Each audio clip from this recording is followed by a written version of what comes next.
Now this is the question number 44 from CBSE midterm paper 2021, and this question comes under the topic user defined function in Python.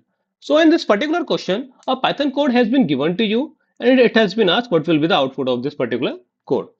As usual, in order to determine the output of a particular code, first of all, we need to do the line numbering. And in the case of user-defined function, we need to write the flow of execution of the program. Why? Because with the help of flow of execution, it becomes easy कि कौन सा step पहले execute हो रहा है, and then we will be able to determine कि क्या output किस sequence में आएगा.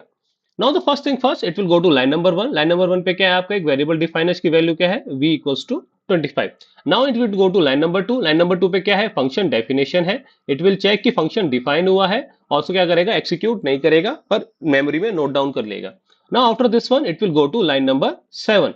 Line number 7 पे क्या कर रहे हो आप? You are printing v की value कितनी है आपकी 25 followed by star.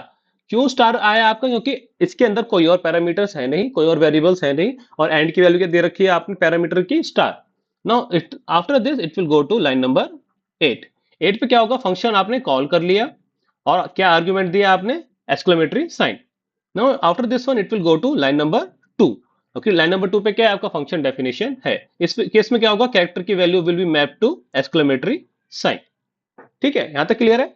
Now moving on to the next line. Then next number line पे क्या करा आपने? v equals to 50. आपने एक लोकल वेरिएबल ले लिया v इक्वल्स टू 50. ध्यान दीजिएगा, जो फंक्शन के अंदर वेरिएबल डिफाइन है capital V, this is your local variable.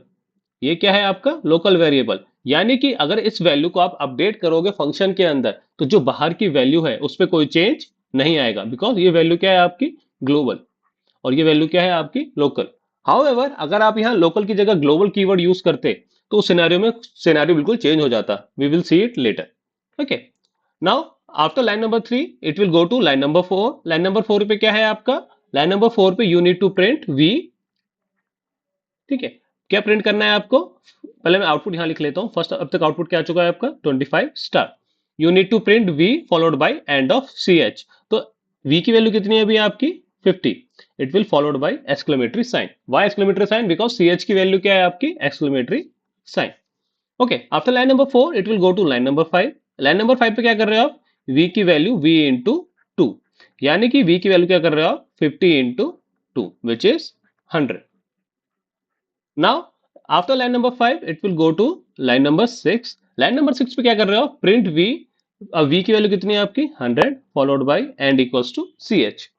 Now अब आपकी फंक्शन की स्टेटमेंट सारी फिनिश हो चुकी हैं. Now after line number 6 it will go to जहां से फंक्शन आपका कॉल हुआ था यानी लाइन नंबर 8 पे.